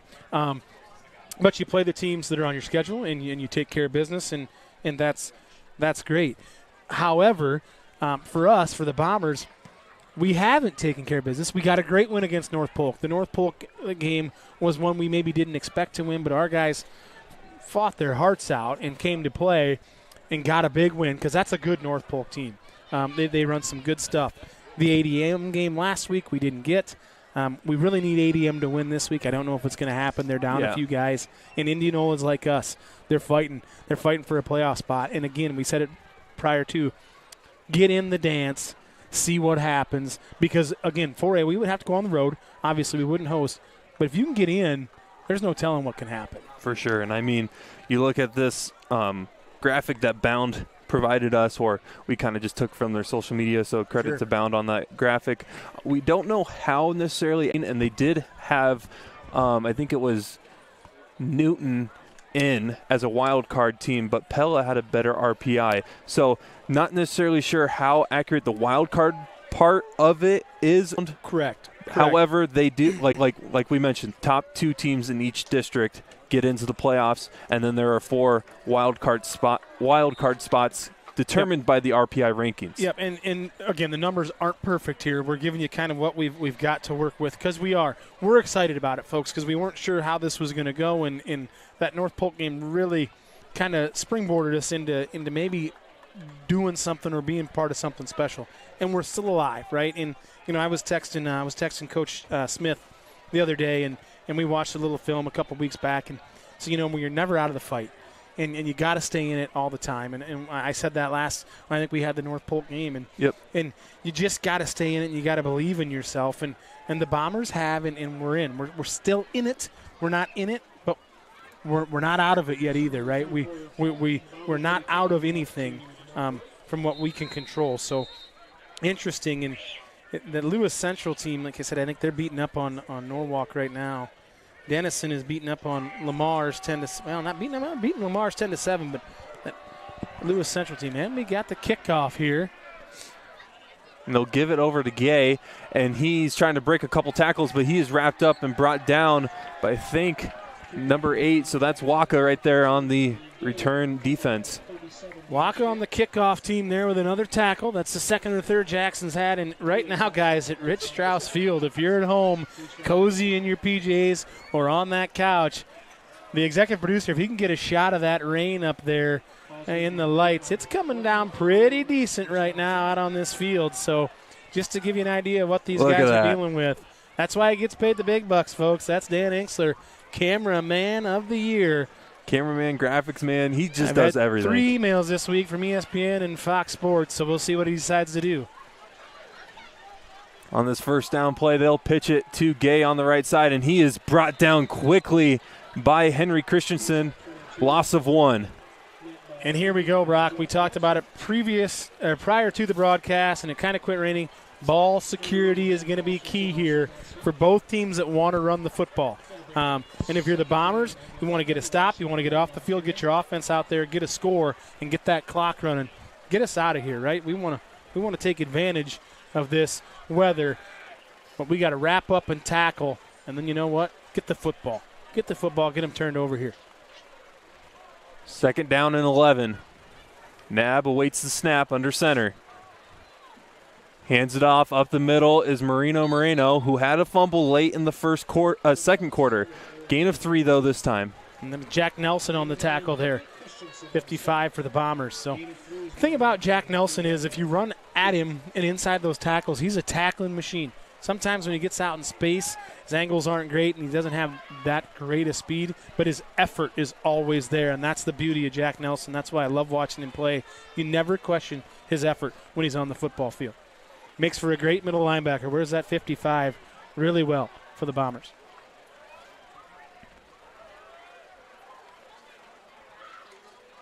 Nab looks to throw on third down, fires a deep ball, and that will fall incomplete. I think Wisdom was the intended receiver. Great coverage from Chance Landy, and it'll bring up fourth down. You bet. Landy with great coverage there, and he just Wisdom had a step on him, but Landy's got good speed.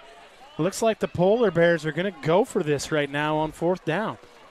Got nothing to lose really at this point of the season for the Polar Bears. Well, no, looks like we're in punt formation. I was a little bit confused there. Play on words with all the corn here in Iowa. And that was almost tipped by Sampson. Returned by Rouse. He loses the ball right away. Still loose. Picks it up. Able to pick it up. and fall to the ground. That was almost That trouble. was almost disaster there for Rouse, and we just said it, ball security, right? It is slippery out there right now. I feel like you owe an apology to all the people sitting in the rain with how you were talking about how great it is. It was. It's still a beautiful night for football, folks. It's a little rainy. It's not the white stuff coming from the sky, not quite yet, but the Bomber faithful that are here and the few that have drove up from Des Moines North, they got the umbrellas out now, and they're trying to stay as dry as they can. We'll see what the Bombers get cooking here right away. Gatchel looking to throw on first down, fires a deep ball. He has Landy. It is caught inside the 15-10, tackled at the 5-yard line. What a play from the Ballard offense. Gatchel to Landy, first down and goal. Going right after him, right out of the chute. A little bit of not even a play action, just Gatchel taking that shot. Nice job by Landy securing the catch and then running. Mason leads him a little bit. It might be 6 for Landy, but we'll take that big gain with first and goal from the 5. Oh, we've got a little 5A update for you. It looks like Southeast Polk is leading Dowling Catholic 10-7 down there. It's a big game. That is a big game. That game was actually on WHO, but don't you dare turn off our feed right now from the Ballard Network to tune into that one. Flag thrown out for a late substitution. Yeah, the Bombers got caught with 12 men on the field. Jacob Luster, they're telling him, Jacob, you can't be out there when that's happening. So we'll see if we can't get the right formation. I think we got a little perplexed there as far as who was in and who was out. Now we're trying to figure it out. As long as we don't go to the huddle, you can't break the huddle with 12 guys. That's against the rules. And I believe Canadian football, they play with 12 guys in Canadian football. Anybody know that answer? 12 guys? Rob, you know that, Canadian football? I know they play with a bigger field, but I can't remember if they play with 12 They got the field goal post in the middle of the field, too, or in the middle of the end zone. Either way, first down, handoff up the middle, goes Rouse. He's pushing his way forward, but the defense is there to prevent any gain. Number 52 for the Polar Bears, Whitney. That's Dupree. You, me, and Dupree Whitney on that one. You ever seen that movie, Brock? You, Me, and Dupree? That's a good one. I have to check it out. Yeah, it's a pretty funny movie. Brock, we were talking the other night. You're not a big country music fan, right? We were talking about Zach Bryan. Yeah, I didn't know. You don't even know who he is. I can't believe this guy doesn't know who Zach Bryan is. Let's just say I'm not allowed to play the aux chord in car trips. Okay, I don't know. That makes sense. Gatchel hands it to Rouse on the sweep. He takes it inside the 10. Thought he got face masked a little bit on that. Yeah, so did Eli, I think, and there was no call. But Bombers got to look to punch it in here. We got 3rd and goal again from about the 7.5. I feel like the rain's letting up just a pinch right now. Not bad out here, but you got to remember, folks, we're underneath a little canopy here up top. It's a beautiful evening up here above the crow's nest. Best seat in the house. 3rd down and goal. Ball on the 7. Might be 4-down territory for the Bombers. Gatchel looking to throw. Fires it to Landy on the slant route. He dives in. Touchdown Bombers. Chance Landy gets his 2nd reception for a touchdown tonight. Basically almost on the same exact play, same exact route at least. That little slant route there for Landy. Chance going to touchdown Landy there, if you want to say that. But I did get confirmation. I got a buddy out in Pennsylvania that's tuned in, and he did say that it is 12 guys for Canadian League, Canadian football. So appreciate you out there, Aaron. Thanks for tuning in. He's out there. I think he's a Steelers fan, but we won't hold that against him. He does like the Irish, so we'll take it. He and I, we banter back and forth because I'm a Cleveland Browns fan. So. Well, I'm a Cardinals fan, so I can't say anything. There you go. But he's a big guy. He's a big hockey guy out there in Pennsylvania, and he claims he's not from the East Coast, but he kind of talks like he does. So happens. He's not a Jersey Shore guy. He's not hailing the Cavs with Paulie D and those guys, but we'll give him a break. But anyway, that's a nice touchdown drive there for the Bombers. We'll get that clock rolling here, right, Brock? Think so. It's 35, isn't it? I think we're a point away. I'm not good with math. I don't do numbers. It looks like Gilbert's trailing Newton 7-0, and it's at the half there. I think we need – well, I mean, Newton's up in the RPI over us as well, so a lot of these games are just rough for us really right now. Yeah, they really are. Kick is away from Hoffman. On the return is number 8 for the Polar Bears. Wrapped up and brought down quickly for a short game. Number 8, Boone. Yeah, Devonta Boone. I guess I thought it was a 35-point rule. The clock should be running here, but I'm not really sure why it isn't. I thought that's what should be happening here, but it is. There we go. It in play, it's rolling. And there it's rolling. Okay. Well, no, it's not. Now it's not. Oh, it rolled for 2 seconds. Yeah, it rolled for 3. Yeah, now he's winding her up. The Mr. Official says wind that clock. It's 35-point rule here in Iowa. He's like, I want to get home. Yeah, it's rainy out there for the officials as well. Hand off to O'Brien. He runs to the right side, wrapped up and taken down by Christensen alongside, I think, Hedrick. And maybe Waka was Waka. in there, yeah. A gain of 1 there. Don't know how I confused, taller linebacker and Waka and Hedrick, but it's all right. Single-digit numbers, and again, folks, we're up here a little ways away, but and Brock's got his glasses on. They might have some rain on them. I need better prescription. Without those guys, so check them out there at Flight Bar and Grill. On second down, Gay wasn't able to get any yards, gain of 0. So it brings up third down and about 9 for the Polar Bears. Third down here, and third and long. That's not ideal for the Polar Bears when you don't throw the ball very well or very often. So we'll see. They have had a little success as far as going down the field. They've had a few steps. They got that PI call on Landy earlier in the game, but we'll see if the Bombers can heat him up here and get a little quarterback pressure, maybe even a sack if we look for a pass play. Might see 2 running plays here, though, for the Polar Bears, trying to get it into 4th and short. They will hand it off to Moreno. He pushes his way forward, able to pick up a decent gain for a run up the middle on third down. Gain of 3, but it will be 4th down for the Polar Bears. I think they kind of knew that they were going to go for it in this situation, so no shock to see them kind of just run their normal offense on third down. Yeah. Oh. It looks like we're bringing the punt team, but that was Dylan Schoenigan on the tackle, and Dylan's got a pile of tackles this evening. He's kind of been all over the football. Making a statement. You bet. And here, Polar Bears in the punt. They faked one earlier. The one we just saw just not too long ago, Rouse had trouble fielding it, so could be interesting here. Yeah, it looks like they're going to fake this one as well. Here's a little dump off. Ball is tipped, batted down by Sparks and company. It looks like a showing also on the pass. deflection. Pella leads right now. Pella leads 20-7 and almost halftime over Bondurant Farrar. Indianola's up 17-0 over ADM in the middle of the third. Lewis Central is taking it to Norwalk right now, 27-0. So some surprise scores there as far as that graphic we showed you earlier is the RPIs, because ADM and Bondurant Farrar are both trailing right now. First down, Rouse gets it, goes up the middle, spins around, able to pick up a gain of 9 before being tackled. And now you got to wonder, Brock, with this running clock, you want to get Eli some carries, but he's had plenty all year long. We might want to start to look at lessening his load and maybe getting some other guys a few touches here in this ball game as that clock continues to run. Slay was on the tackle for the Polar Bears on that first down play. Brings up second down and 2. Gatchel looking to throw. Fires it. Has Sidness. It's tipped around. I think that may have been intercepted. Now they called it incomplete. Just touched the ground there. Ooh, lucky call. Yeah. For the Bombers there, number 17. I think that was Lamar right there. Nasir Lamar, number 17 for the Polar Bears defense. You know what? I'll give the Polar Bears a lot of credit because they're playing hard. This game it's out of reach at this point with that running clock at 41-6. But the Polar Bears, they're playing hard.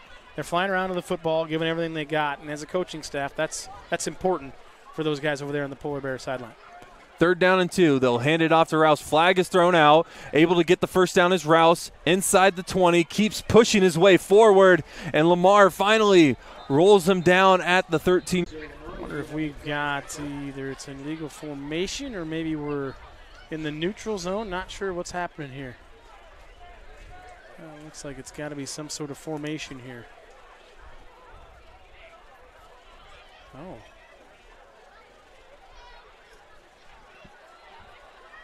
It's on the Polar Bears. Waiting for the official call. I don't know if he made the official call yet. Oh, unsportsmanlike conduct. Okay, I wasn't. Right at the snap? And Interesting. Somebody must have said something somewhere that we weren't privy to up here in the booth, but I haven't seen that call for a while. Unsportsmanlike conduct. So it'll bring up a 1st down and 7. So tag on a couple more yards after that Rouse run. Gatchel hands it to Rouse up the middle, pushes his way forward, able to get another touchdown. I think that's number 4. I believe that is number 4 for Rouse on the night, and I gotta believe after that one that his night is probably done for Eli. I would say kind of put a little cap on that homecoming for the senior. He's got to be close to 200 yards, isn't he? Got to be close. About 175. That's an unofficial on 10, 11 carries. So his average yards per carry is pretty impressive. But like I said, I think we might be able to put the horse in the barn after that touchdown. PAT attempt was good. 48-6 is the score here.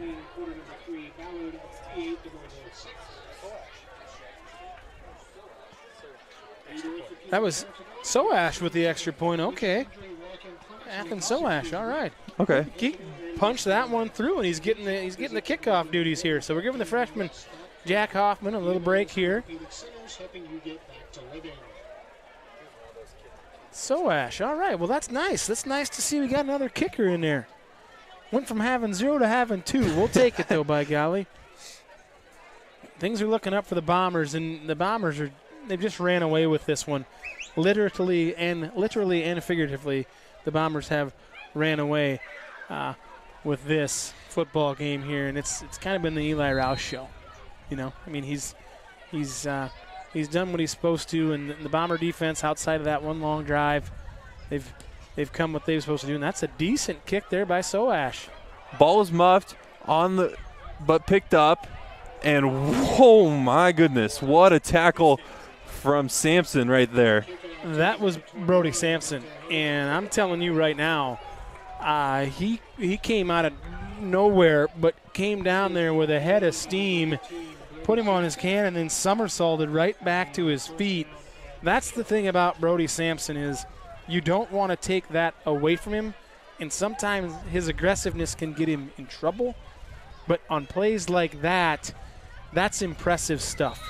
That's just an athletic play running down the field, making that tackle. Whoa, mama, and oh, my Lanta is what you would say on that one. Bombers looks like they're subbing some guys in, getting some guys some time. Hand off that was on Sampson the first there. Down play. Sampson on the tackle.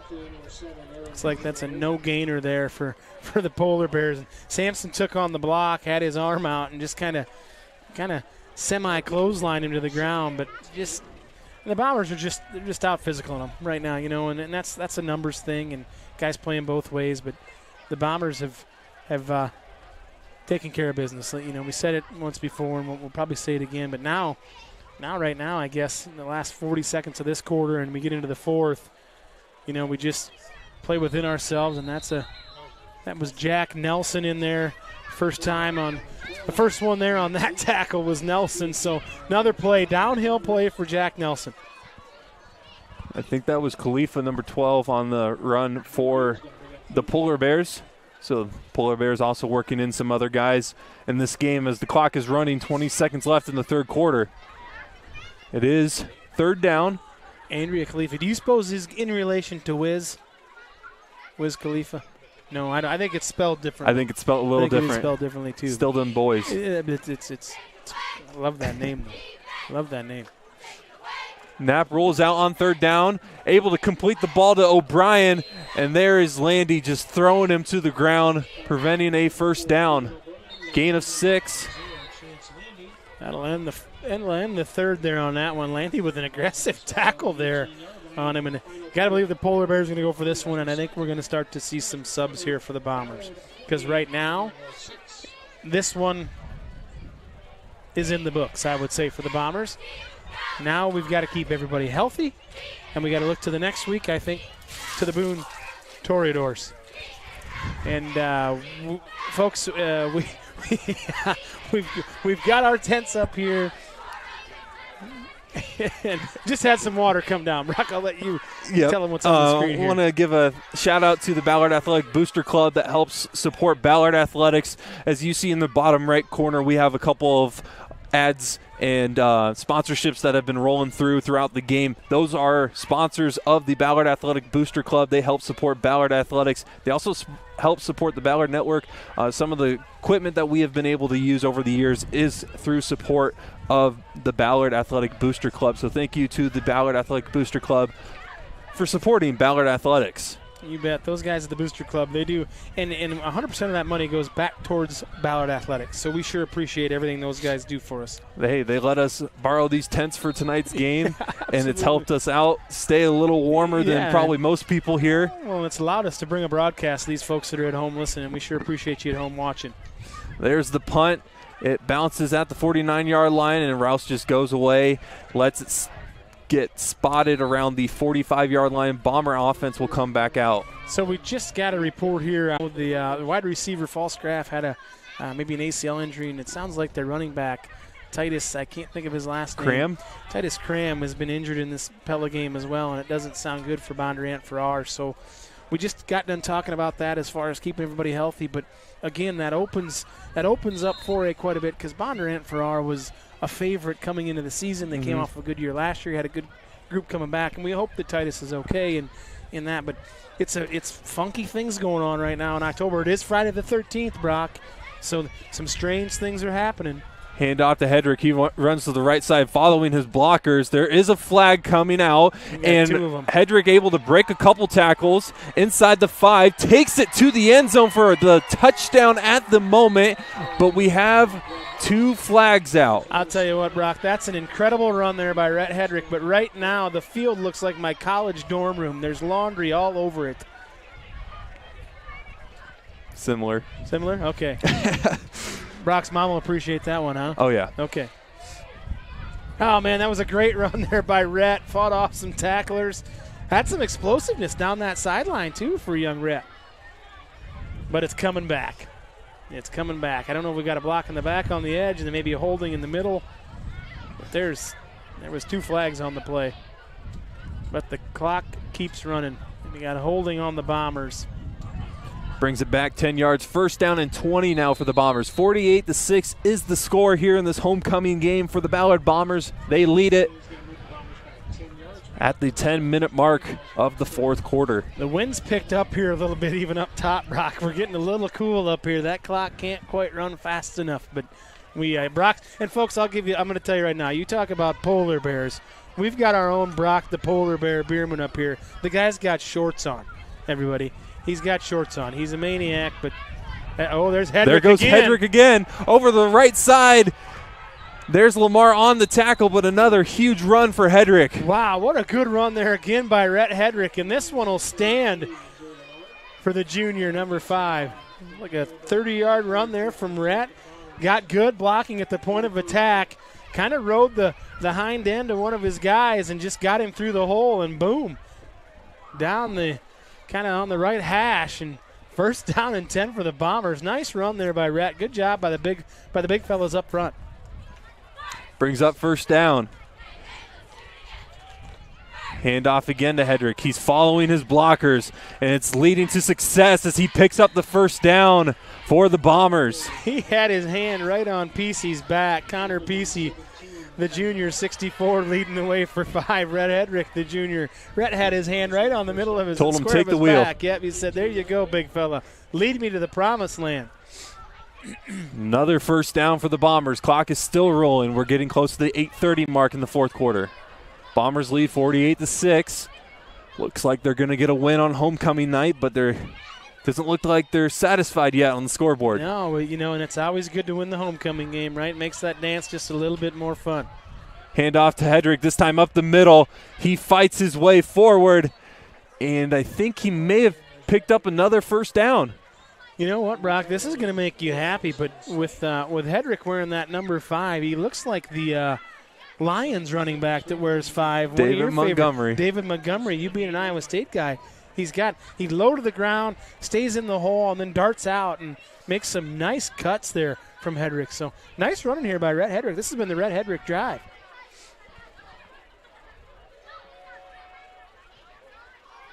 It's Ryan Cleverly in motion out there in that H-back, and Cleverly gets him.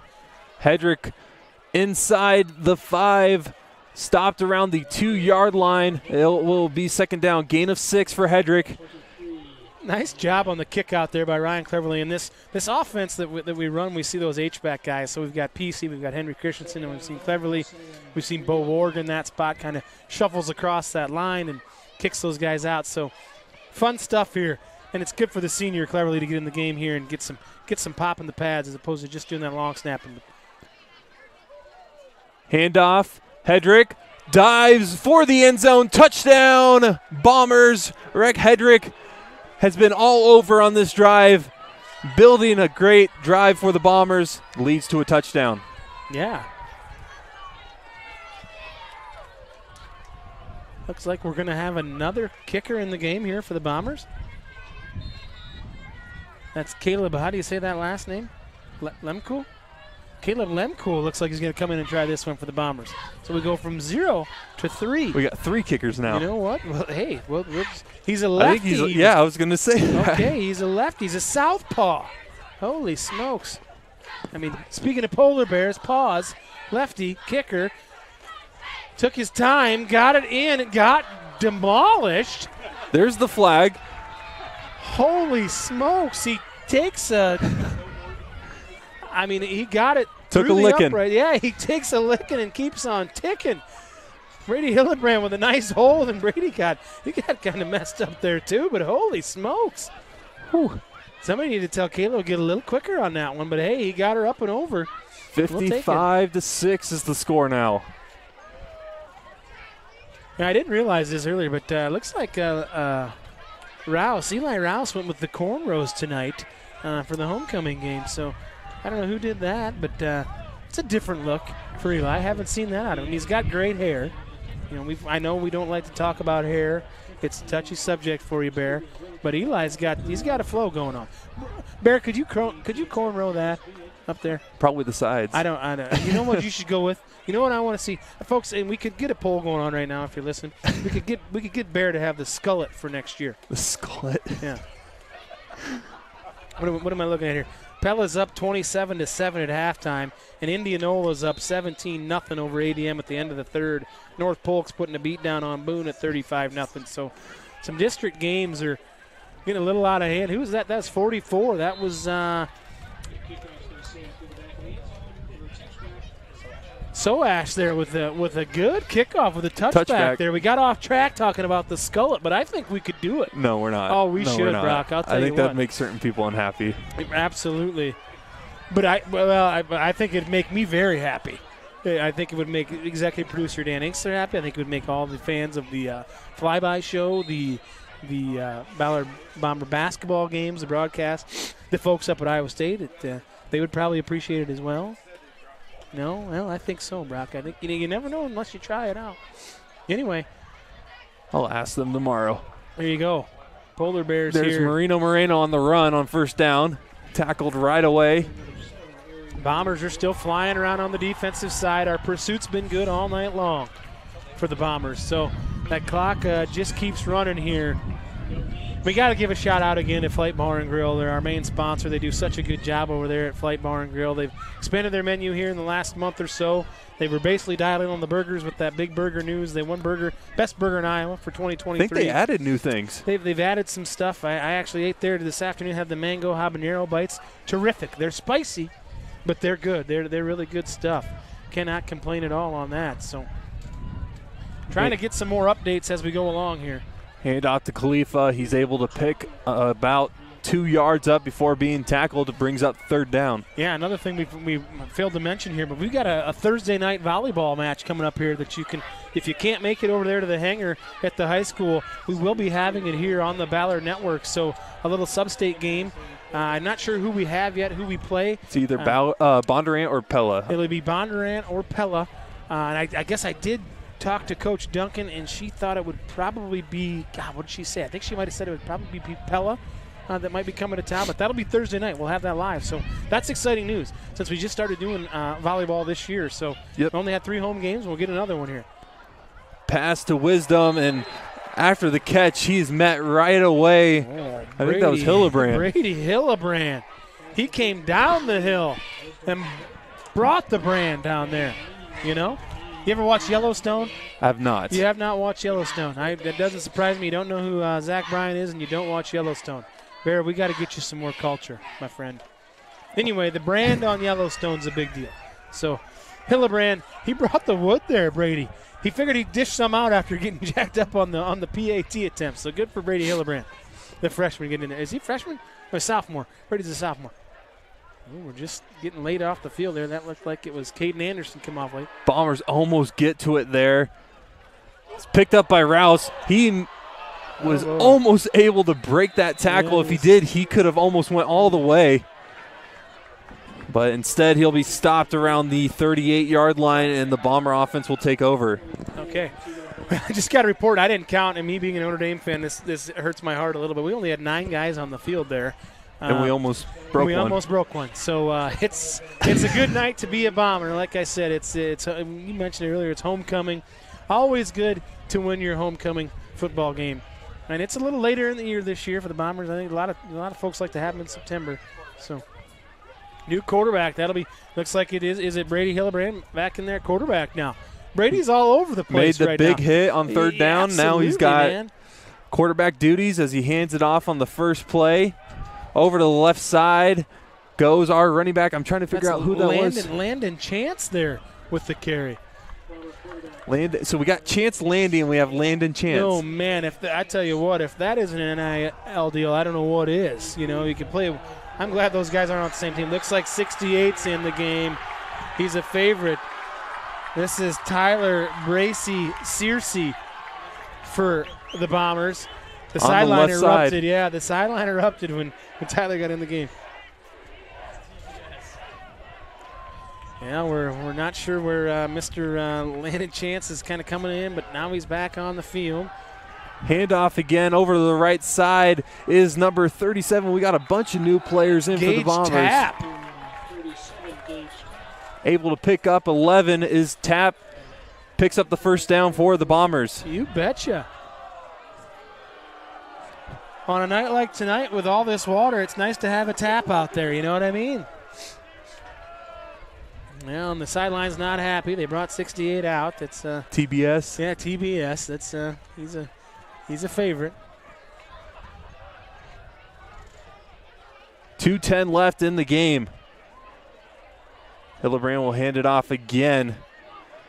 And that is Tapp again, following his blockers, picking up 4 on the first down carry.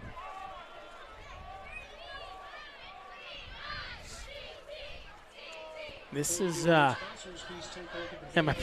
brother just texted me. He's just got back. He was in a blind. He was sitting out there doing some hunting, and he said, "This is kind of a whooping going on." And he's up there in Orange City, Iowa, up there in the great northwest part of the state. So glad he's tuning in. My older brother Shay. So appreciate you listening. Bombers are just kind of sticking it to him here still. Yeah, there's Tapp. Tapp is met right away by number 45 for the Polar Bears. I think that's Rudson. Yeah, Josiah, first name, linebacker, tight end. So, again, these Polar Bears, they haven't quit, you know, and this is a tough spot they're in. Ooh. We've got some 5A updates. Ankeny leads Valley 17-14, and Dowling now leads Southeast Polk 14-10. Okay, Waukee Northwest leads Centennial 17-7. So my old buddies over there that are used to be at Waukee, they're at Waukee Northwest. Those guys up there, Coach Kapatich, Coach Bailey, Coach Gansky, those guys are all still there at Northwest coaching them up. They got a nice facility over there. They do got a nice facility over there at Waukee, you betcha. 45 seconds left.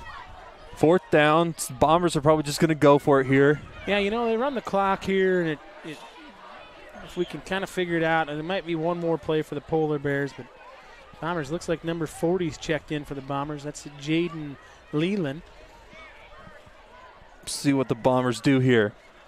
Hand off the tap. He's got a lane. Wide open hole. Picks up the 1st down and more. Inside the 5, and he will be stopped just short. And that should do it, might I think. do it. Yeah, it looks like Coach Howard's kind of calling off the Dogs. And clock is rolling under 10 seconds, and that will do it here. 55-6 will be the final score. Your Bombers win their homecoming game. 65th homecoming game you betcha. in Ballard football history. You betcha. Well, Brock, that was a fun one. It was kind of anticlimactic as the Bombers kind of controlled it from the start with that opening first play of the game for the Bombers on offense with an Eli Rouse touchdown. And we're probably going to keep this post game a little short so we can get this stuff tore down and get out of here and get ourselves into someplace warm.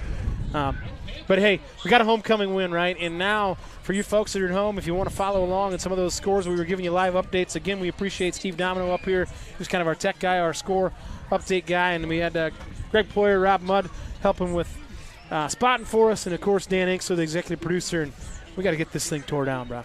Got to get it torn down. 55-6 is the final score. Your Bombers win it here in Huxley, Iowa. Beautiful Rich Strauss Field. Next week, we play our final regular season game. Hopefully not our last game of the season, but it will be the last regular season game against the Boone Toradors. We will be live here. Hopefully it's a little better weather-wise, but hopefully we can end the regular season with another W. With another W. Take care of business. We appreciate you folks for tuning in. Thanks again. We'll see you next week. Same time, same place.